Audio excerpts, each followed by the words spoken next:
আমিন। রাখেন রাখেন, 3টা রোজা রাখবেন 27 দিন, 3 দেশে 30। আল্লাহ তাআলা সারা বছর আপনারে রোজা রাখার সওয়াব দিয়ে দিবেন। আল্লাহ দিতে চান, আমরা নিতে জানি না। আর এই রোজাগুলো রাখলে শরীর ভালো থাকে, এই রোজাগুলো রাখলে শরীর ভালো থাকে। আমার শেখ ও মুর্শেদ আমার হোয়াটসঅ্যাপে গত কয়েকদিন আগে পাঠিয়েছেন, হযরত ওখানে বৃহস্পতিবার এবং সোমবার যদি কেউ রোজা রাখে, আল্লাহ তাআলা তাকে অনেক রোগ ব্যাধি থেকে মুক্তি দিয়ে দেন।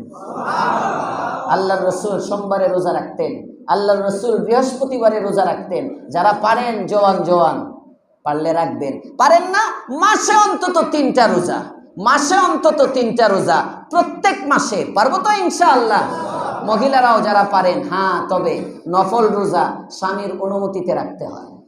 নফল রোজা স্বামীর অনুমতিতে রাখতে হয়। স্বামীর অনুমতি ছাড়া আপনি রেখে দিলেন রোজা, না, তা হবে না। আরে স্লোগান দেয় না, তা হবে না, তা হবে না। স্বামীর পাওয়ার আছে। আল্লাহ বুঝার তৌফিক দাও, বলেন আমিন। তাহলে ইবাদতের প্রতি আগ্রহ থাকে কখন?